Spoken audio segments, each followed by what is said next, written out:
So hello everyone, and welcome to Celebrate Idaho Day 2022, a virtual Idaho Day celebration. My name is Allison Espindola. I'm the Events and Rentals Coordinator at the Idaho State Museum. Thank you so much for joining us tonight. The Idaho State Historical Society, which includes the Idaho State Museum, the Idaho State Archives, the State Historic Preservation Office, and the Old Idaho Penitentiary and Historic Sites, is dedicated to preserving and promoting Idaho history. I do also want to have a special shout out and thank you to the members that are joining tonight. I'm really excited to see you in the audience this evening. Thank you for being here. If you are curious about becoming a member or what that means, you can learn more on our website at history.idaho.gov/membership. So we are so happy that you are joining the Idaho State Historical Society this evening to celebrate Idaho Day 2022 and honoring Idaho's mining heritage. This evening and this year, we are commemorating the 150th anniversary of the General Mining Law of 1872. So the purpose of Idaho Day is to showcase the Gem State's treasured past, vibrant present, and unlimited future. March 4th is the anniversary of the date that the President Abraham Lincoln created the Idaho Territory in 1863. Now a legacy program of the Territorial Sesquicentennial. I had to practice that word a lot to say that tonight. Sesquicentennial, I challenge you to say that back because it's a tough one. Idaho Day is an annual celebration enjoyed across the state. Earlier today, there was a variety of events happening in person to recognize Idaho Day, such as the 95th birthday celebration of Governor Phil Batt. Governor Batt, who has a lifelong dedication and commitment to public service, as well as a considerable impact on Idaho's history, was celebrated with a book reading from Rod Gramer's book, Lucky, the Wit and Wisdom of Governor Phil Batt, and also had a special recitation of the state poem, We Were Miners Then, which Governor Phil Batt wrote. So if you are interested in learning more about Governor Phil Batt's impact or to purchase that book, you can head to our gift shop, which shop.history.idaho.gov/giftshop.aspx, which is actually very important in that. Don't expect you to remember that. I just put it in the chat there for you, so you can just click on it in case you want to learn more. But tonight, to help us virtually celebrate Idaho Day and Idaho's mining heritage are three incredible people. Dr. Liping Zhu, history professor at Eastern Washington University, and also author of A Chinaman's Chance, the Chinese on the Rocky Mountain Mining Frontier. HannaLore Hein, state historian at the Idaho State Historical Society, and Dan Everhart, outreach historian at the Idaho State Historic Preservation Office. Now, before we jump in to questions to them, I have questions for all of you joining us tonight. So my question to you in the audience is, have you attended an Idaho celebration in the past? So if you could take just a second, open up that chat and share in there whether or not this is your first Idaho Day celebration or more. Feel free to share details or just yes and no. But while you're typing in that chat, I do also want to let you know that that chat is where you can ask your questions to the panelists throughout the night.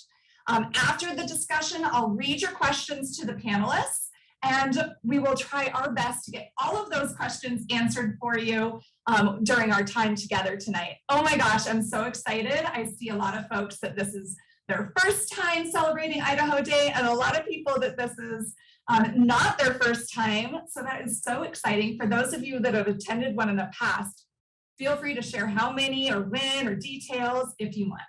No pressure.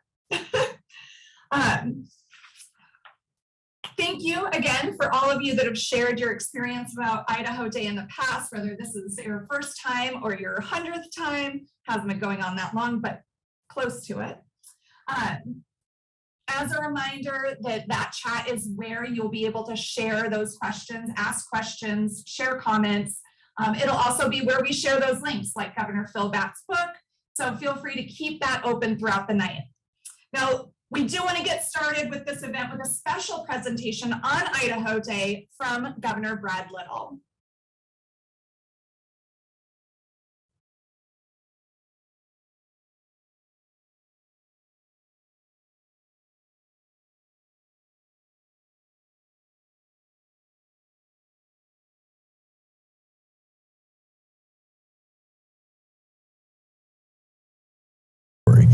And whereas on July 3rd, 1890, President Benjamin Harrison signed an act of Congress establishing Idaho as a state.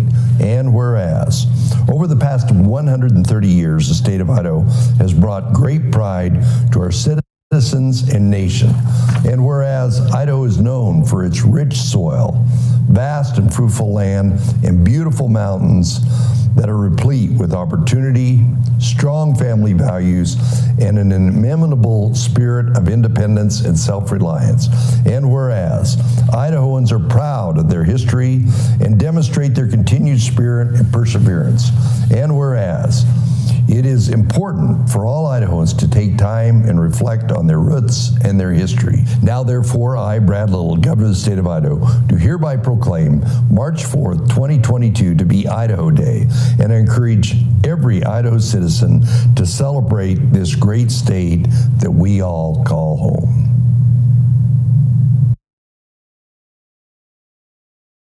Wonderful. I hope that audio came through and he had a little bit more projection that time, but thank you so much. And with that official proclamation as our guide, let's hear from our panelists tonight. HannaLore, can you start us off and set the stage, giving us a brief overview and context for the 1872 General Mining Law? I am happy to do that, Allison. And again, thank you so much to everyone for participating in tonight's conversation and for joining us virtually. The General Mining Law came into law in 1872, but it wasn't the first federal action that Congress took to establish a legal framework and parameters around which the Western territories of the United States would be able to develop an extractive industry.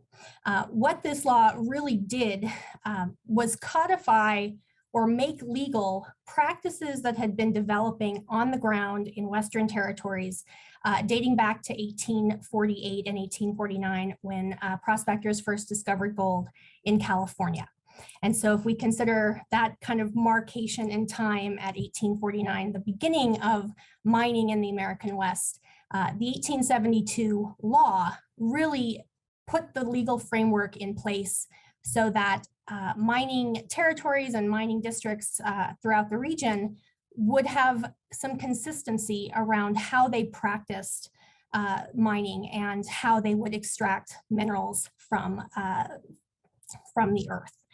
So the law itself, if we look at its original name, it was really to encourage the development of mineral resources in the United States. And much like President Jefferson kind of imagined this country of yeoman farmers expanding across the territory and expanding towards the Pacific Ocean, using the land to develop individual wealth and create a nation, we can almost consider the General Mining Law and the extractive industry maybe the second chapter in that story. So instead of considering farmers as that kind of army of folks who would be developing wealth for the country, they were really expecting prospectors and miners to be that force. The law itself is still on the books today in much of the same way that it was written in 1872. So I think that's another reason why this particular moment in time serves as a great kind of catalyst for us to discuss extractive industry over time. And I'll just briefly mention how the law the components of the law and what it specifically governs. It allows for any individual citizen of the United States, and under the laws of the United States, corporations fit that definition, but they are allowed to go into any public land that is open for mineral patenting and for mining and stake a claim. And by staking that claim and proving that the mineral resource they are after is worthy of extracting and that there's an economic factor in that, that they can receive patent to that land. So they will be given a deed to the land from the federal government.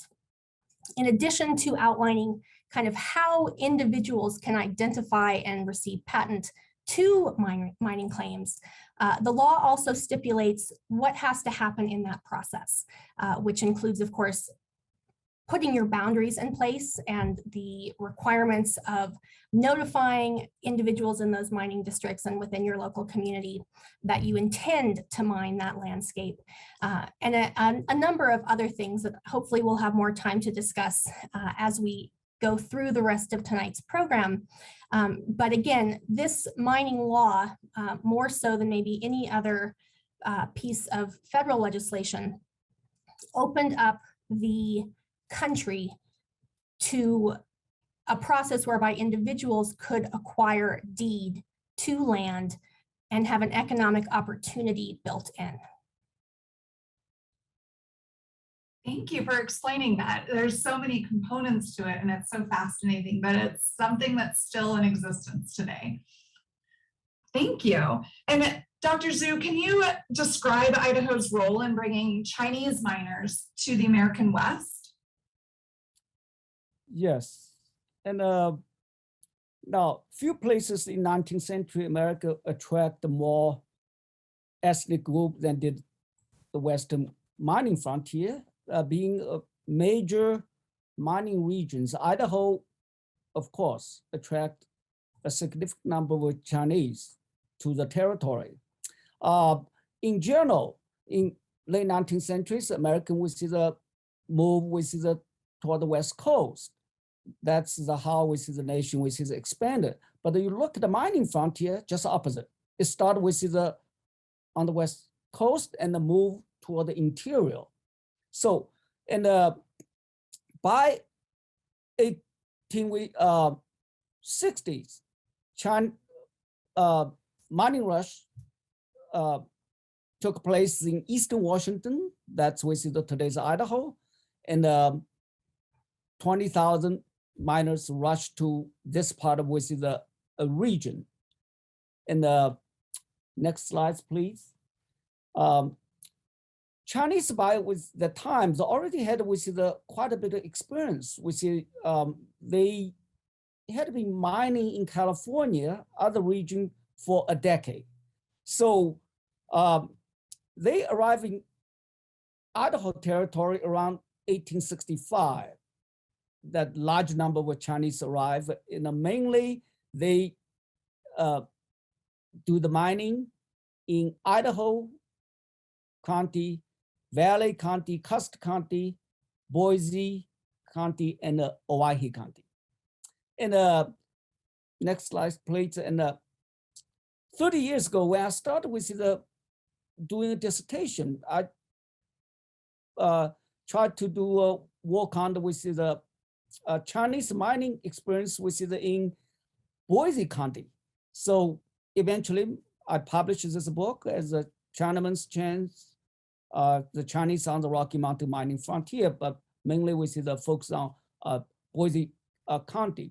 Now, and what surprised me when first started to study, I found out so many Chinese in Idaho territory. By 1870, and the Chinese made about 10% of California's population, 9% of Montana's population, 9% of Nevada's population. But they made 29% of Idaho territory's population. Next slide, please.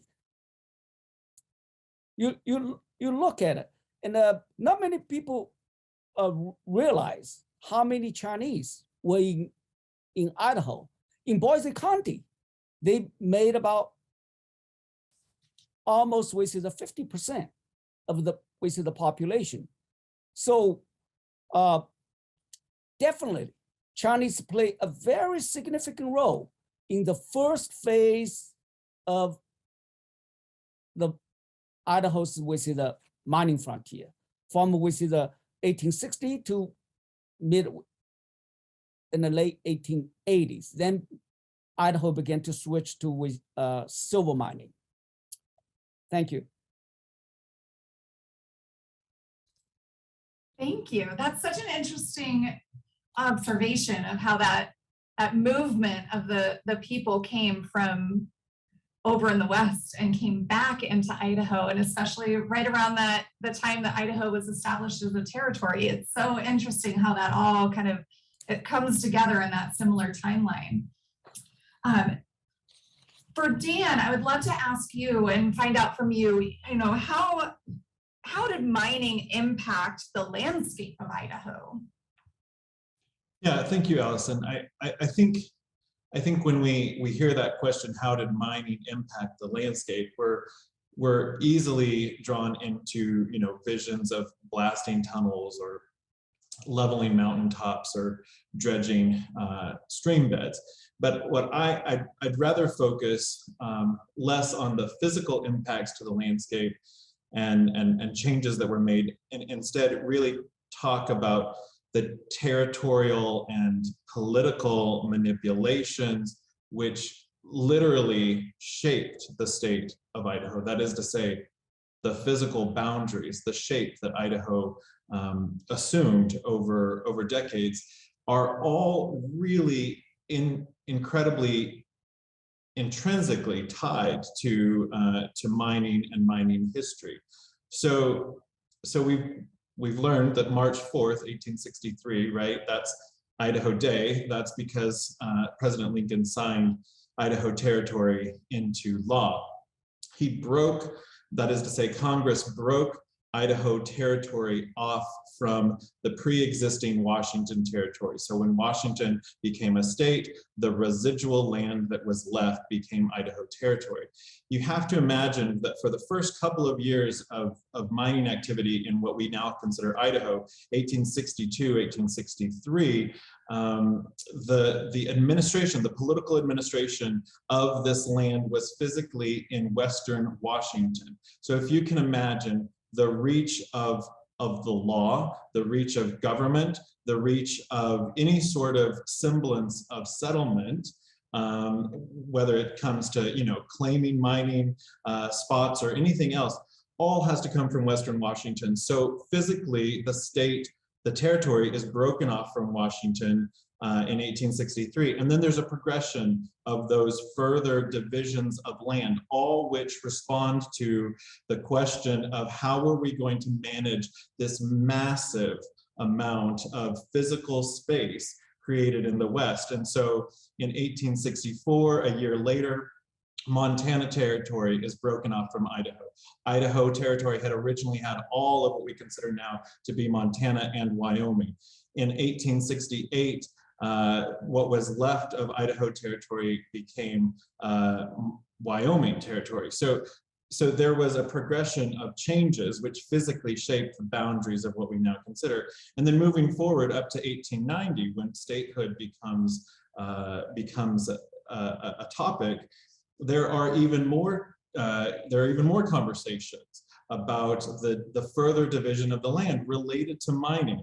There's so much silver wealth coming out of northern Idaho that Washington state wants northern Idaho for itself. And there's talk about creating an addition to Washington state, or maybe even an addition to Montana. In the South, Nevada is vying to take control of southern Idaho. Ultimately, the boundaries that we have today were codified by Congress in 1890. So it's incredibly important to know that the physical shape of the state is inextricably tied to the development of mining and the progression and administration of mining across the West. Thank you, Dan. And HannaLore, I would love for you to expand on this as well, and maybe you have a different perspective of how mining has shaped the landscape and the land of Idaho. Thank you, Allison. I think Dan's comments about this political lens brings a lot of interest to tonight's conversation, especially if we consider some of the very early mining discoveries within what at the time was Washington Territory. And so I'm going to focus a little bit of my comments on this question. into a period that spanned from 1860 to 1867. And so as these political maneuverings are happening and shapes of territories are shifting, we also, of course, have to acknowledge that influxes of prospectors, influxes of miners into this landscape did not mean that they showed up and there was nothing here or nobody else here. There were indigenous tribal people living across the American West. And of course, when folks are seeking material wealth, oftentimes in the 1860s, 1870s, the concept of respecting those who were here before, it was not something they had front of mind. And so the anecdote or the little vignette I'll share tonight is really looking at Elias Davidson Pierce's first discovery of gold in what would become Idaho Territory in 1860 along the Clearwater River watershed on land that had been set aside in a treaty between the Nez Perce people and the United States government in 1855. And the original boundaries of that reservation were very, very large. I mean, we're talking millions of acres. And when Davidson's party arrived and they were seeking gold along the Clearwater River, they did not stop to consider that this land was not open for mineral extraction, because again, we did not have a legal framework in place to govern the extraction of mineral resources until 1866. That was the first piece of federal legislation that was passed, that Congress passed. And so what we see happening is that in 1860, we have Davidson finding gold. And by 1861, there were 1,800 mining claims staked on land that was part of the Nez Perce Reservation. And of course, the Nez Perce Reservation and the tribal members are trying to negotiate with the US Indian agents, with the Bureau of Indian Affairs, to say, wait a minute, this was not what we agreed to in that Treaty of 1855. And so they do end up coming to another agreement, not a treaty, but another agreement in 1862 that basically allowed for some entrance onto reservation land by non-tribal peoples for the explicit purpose of extracting gold from placer mines, which would have been the gold pieces that you may have found in stream beds that were not hard rock and locked into the earth. When you find, when these prospectors were showing up and they were finding wealth, it just created this cycle of more people showing up and more people showing up. And so we have the development and the kind of the establishment of several cities within lands that were tribal lands, including Orofino, Pierce, and Florence. And then very shortly thereafter, Lewiston, which was the very first territorial capital of Idaho that served as the seat of government in 1863. Now, several years continue to pass. Prospecting continues into this region. And in 1867, the US government finally ratifies a revised treaty with the Nez Perce people, drastically cutting down that size of the reservation to less than 800,000 acres. Now, I mentioned this as a kind of a moment in time as an opportunity for us to really look at the long story of how mining and the extractive industry has impacted the people of Idaho and kind of those boundary issues as well. About 100 years later, in the 1950s, the Nez Perce tribe brought a claim, a court case against the federal government through what was called the Indian Claims Commission. And this was a federal court process whereby tribes could bring grievances for mismanaged lands, for broken promises, for a number of different things. And what the Nez Perce brought forth, they brought a series of topics, but one of those dockets was explicitly arguing that the gold taken off of Nez Perce land between 1860 and 1867 needed to be remedied. And so over the course of about 6 years, these court proceedings went on, and there were experts on both sides representing the tribe and the US government. And our former state historian, Merle Wells, actually worked as an expert witness for the US government in this case. But they determined that between those years, before the reservation boundary shrank, between $15 million and $26 million worth of gold came off of that land. And of course, because of the requirements of the Indian Claims Commission and the monetary allotments that they had to deliver, the ultimate payout or compensation that the tribe received for this was $3 million, which they were granted in 1961. So, mining, of course, we know had a major impact in the development of the American West and in the development of Idaho. But I think it's also important that we recognize that, those singular moments in time will always have a ripple effect. So I know that was a little long on the answer, but I really wanted to give time to that topic. Thank you. It definitely deserves the time to discuss and to bring a spotlight on some of the issues that, while mining is a wonderful industry on one side, on the other side, just like in history, there's always another perspective to look at and to understand and see. So thank you for that. And all three of you have really touched on also the experience of miners and mining. Before we move into our next question, I have another question for those in our audience joining us tonight. I'm going to pop up another poll. This question is for you. And really, what do you think life was like for a miner in 1872? So you may see that pop up on your screen. There's a few choices there for you to select from. If you don't see the poll or you don't have an answer up there that you like, type that in that chat room. Again, that chat is where you will ask your questions to the panelists. We have a few more discussion questions to go over tonight together, but afterwards we'll have some great time to ask them your questions. So please remember, in the chat, type away. I agree. I think dangerous is probably a pretty accurate description of what life was like for an 1872 miner. I'm going to leave that up for just a little bit more.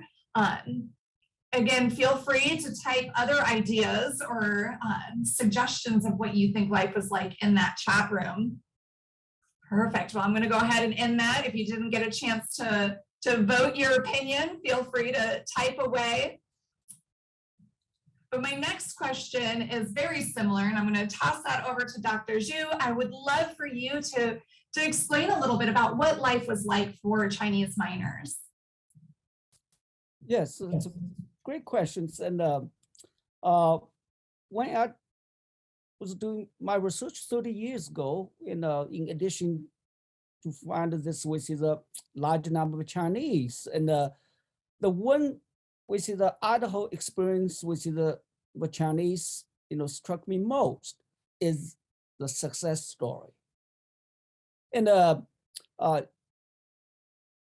this, which is a chart, give you some ideas. Which is now there's a lot of which is a property mining claim, which is the transactions in Boise Basin during that time period, and it tells us several things. One is, it matches with the general pattern of Western mining is the Chinese usually didn't stake a claim. They usually always were latecomers, but they purchase mining claim from white miners, because the white miners, we see after a couple of seasons, we see they move on to the new diggings. That time we see the Montana.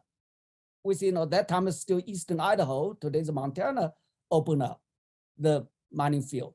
So a lot of people left.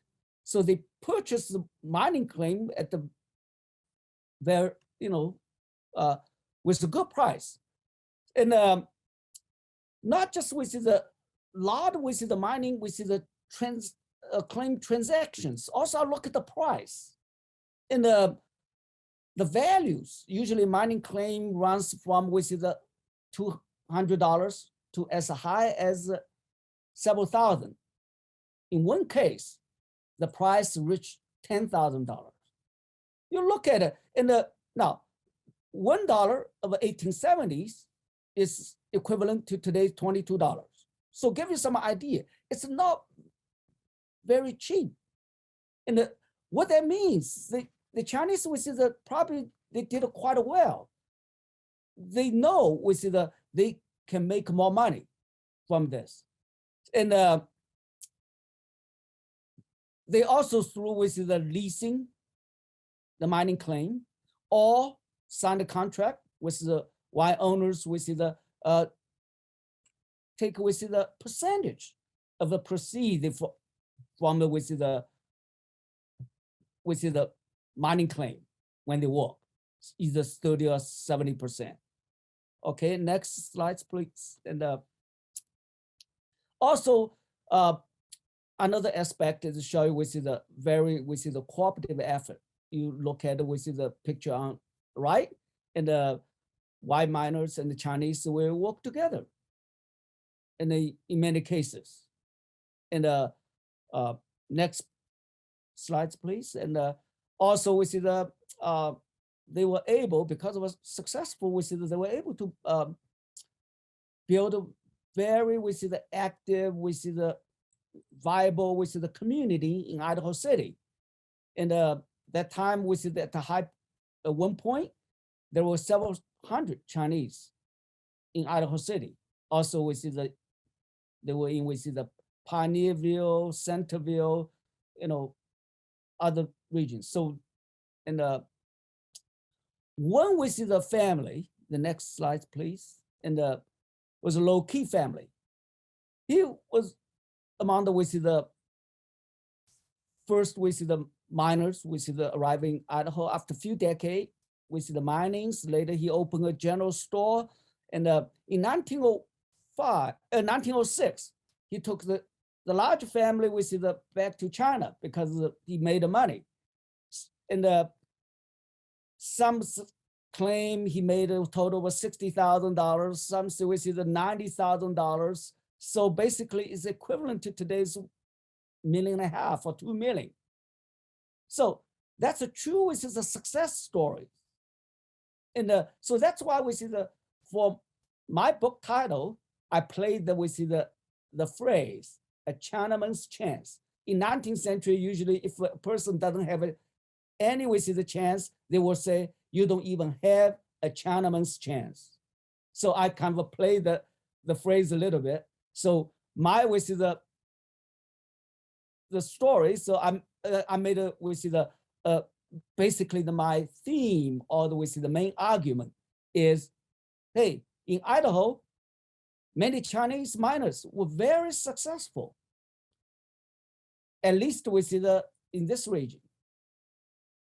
Thank you. Thank you. And what an interesting success story. I mean, to see that type of trade and to see that level of success, that's such a phenomenal opportunity for people coming in and having that experience. Thank you for sharing. Dan, I have a question for you. I'm curious, what other places, Dr. Zhu touched on a couple of places in Idaho, but what other places can we see today Idaho mining and Idaho mining history? Well, it's a great question. It's a really difficult question to answer, not because there are so few, but because there are so many. Hundreds of thousands of sites litter the Idaho landscape. Some archaeological places, many archaeological places, many historic buildings in various states of repair. So it's almost impossible to narrow this list down, but I've given it a shot, and I'm going to just touch on a handful. You don't have to look any further for buildings that express that mining history than the State Historical Society's own collection of historic places. And the Pierce Courthouse, which is intimately associated with that earliest of mining activities in the Idaho Panhandle, was built in 1862, listed in the National Register of Historic Places in 1972. It's owned by the state of Idaho, and the Idaho State Historical Society manages it for the public. I would be remiss if I didn't mention the building I'm standing in right now, the U.S. Assay Office, which was built in 1872. And so if you've done the math, we are celebrating our 150th birthday as well. And we'll be doing that through a lot of other activities this year. But the construction of an assay office in Boise City in the brand new Idaho Territory was incredibly important. And it is a National Historic Landmark, the highest designation given to any historic place in our nation. A few others, you're all familiar with Silver City, 1863. The entire town of Silver City is listed in the National Register of Historic Places and was done in 1975. I'm sorry, 1972. Speaking of the overseas Chinese in Idaho, you can go to Idaho City. You can find the Pon Yam House, which was built in 1865, listed in the National Register as part of the Idaho City Historic District in 1975. And there are a handful of other places, mainly archaeological sites associated with the overseas Chinese, but you can of course find historic buildings as well.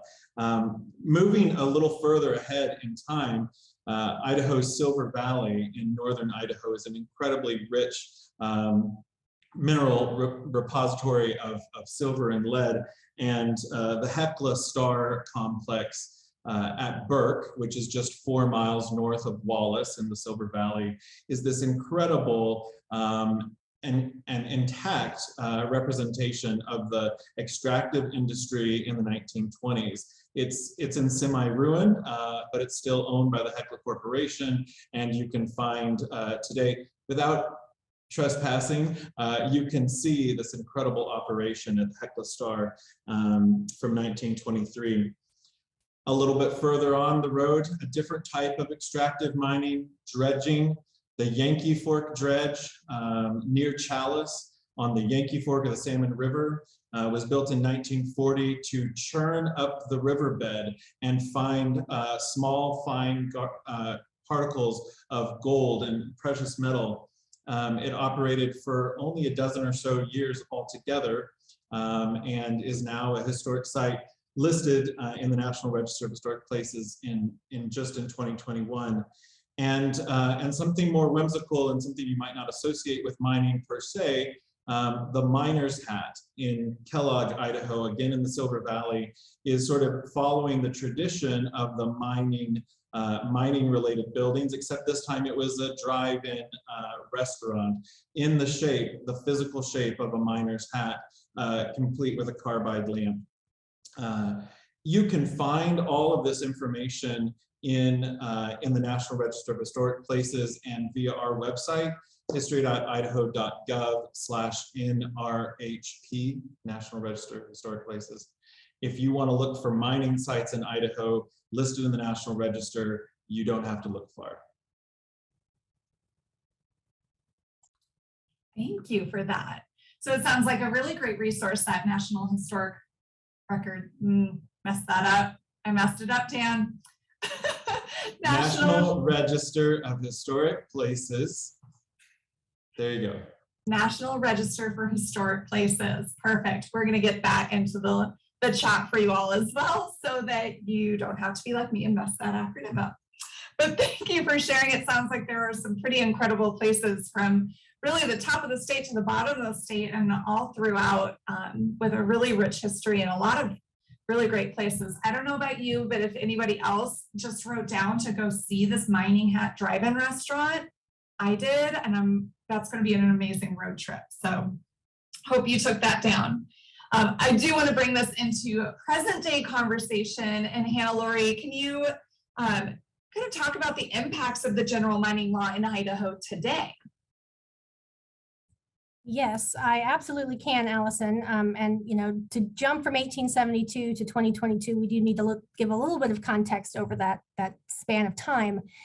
So, like I said, this general mining law is really something that governs extraction on federal land. And you might be wondering, well, what exactly does that mean? When we became a territory in 1863, we were under the jurisdiction of the U.S. government. We did not have a state level jurisdiction in place because we weren't a state. But that did change in 1890 when we became a state through the Idaho Admission Act. U.S. Congress outlined the parcels of land that the state of Idaho would be given title to.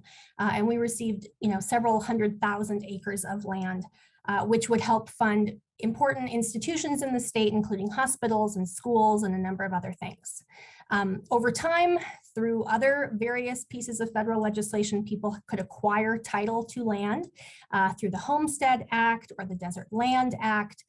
So what we end up seeing is over the course of this stretch of time, Idaho still has a very large percentage of its land mass under federal ownership. About 62% of the entire landmass is governed by federal agencies, primarily the U.S. Forest Service and the Bureau of Land Management, which came into existence in 1946, taking over responsibilities that the General Land Office had managed for more than 150 years. So given that there are 62% of the landmass is federal, that really does open up a number of opportunities for individuals to stake claims or for corporations to stake claims on that land. Even Forest Service land, if they manage the surface and the trees, the BLM sometimes will manage the subsurface mineral estate. So essentially those things you're after.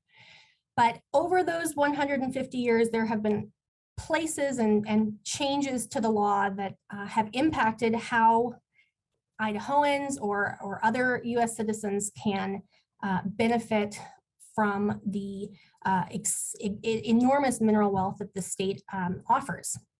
So the first real major change came in 1920 when Congress passed the Mineral Leasing Act, and that specifically pulled coal, gas, and phosphate out of the jurisdiction of this law. So you can no longer use the general mining law to acquire land and those resources. Instead, you have to lease those and the US government is paid a royalty. Another similar amendment or additional piece of legislation came in 1947, which was called the Materials Act. And this withdrew essentially sand, gravel, rock, pumice, and a number of other minerals, because those are minerals, from the jurisdiction of the general mining law.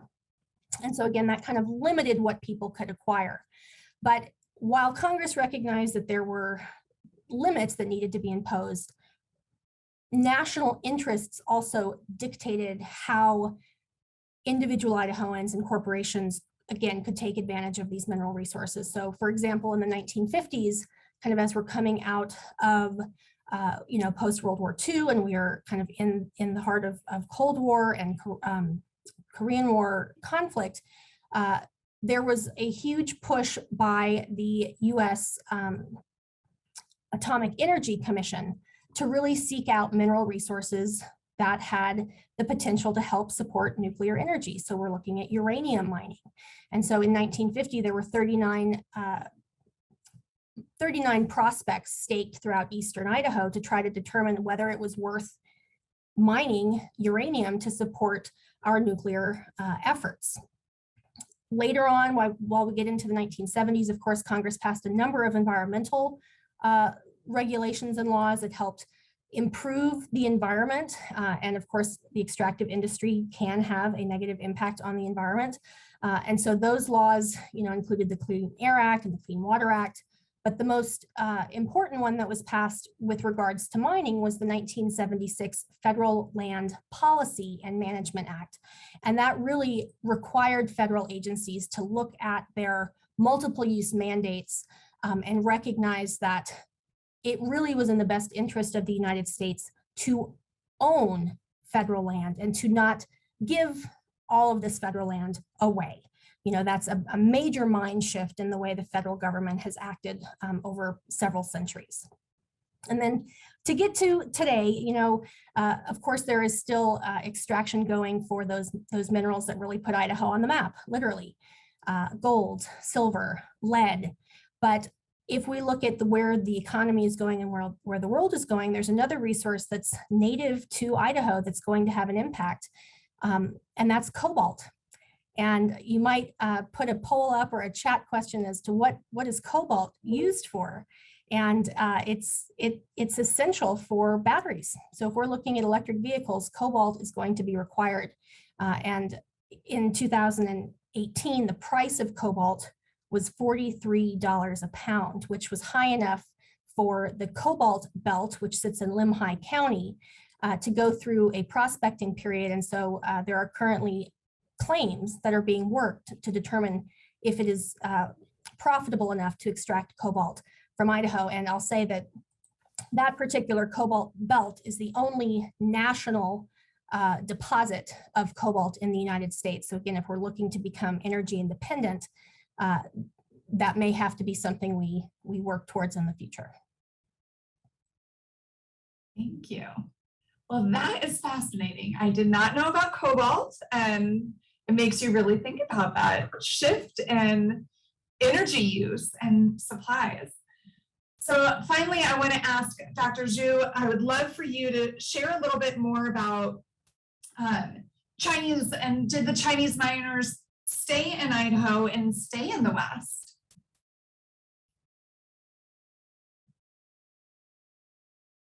Okay, and the slides, this.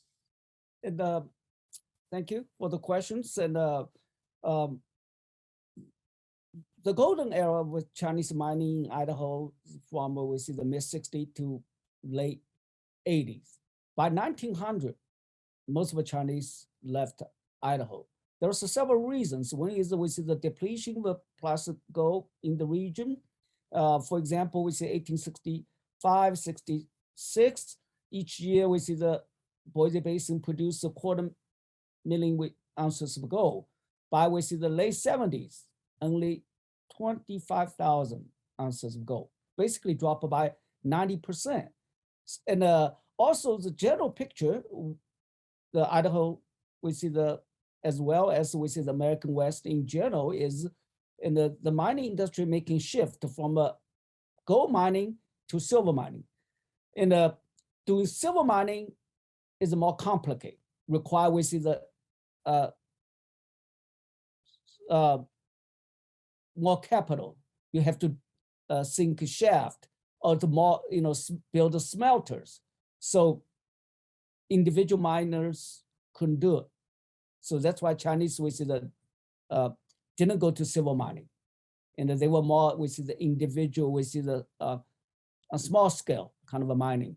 And the third reason was 1882, the US government passed the Chinese Exclusion Act. So cut off for Chinese, we see the immigration. So no more we see the newcomers. That's we see the also third reason, the final reason is other economic opportunities and open up in the we see the urban area. You can do little small business or so do the service, you can make as much money, as doing mining as well. So for all these reasons, we see the Chinese, most of them left Idaho about by the turn of the 20th century. Thank you. Thank you for sharing. And thank you, all three of you, HannaLore, Dan, and Dr. Zhu, for that information tonight. We do have some time to answer some audience questions, but I don't want to let go of Dr. Zhu just yet, because one of the questions that came in really asked about, where from China did these miners come from? Was there a particular place that really we see a lot of folks migrating from, or was it all over? Yes, and more than 90% of 19th century Chinese immigrant came from one province, that's Canton. Today we call Guangdong, just across the street from Hong Kong.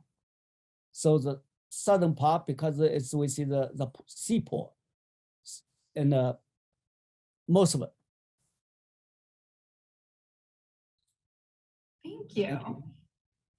And Dan, there was a question that came in for you, and it's very personal about your preferences.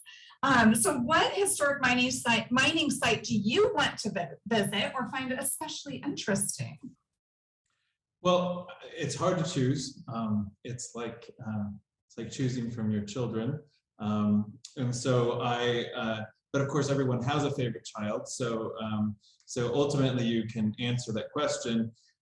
I think one particular site that tells a really unique and interesting story is is the Hutton House in Wallace. This is the home of May Arkwright Hutton, who was incredibly important entrepreneur in Idaho's Silver Valley.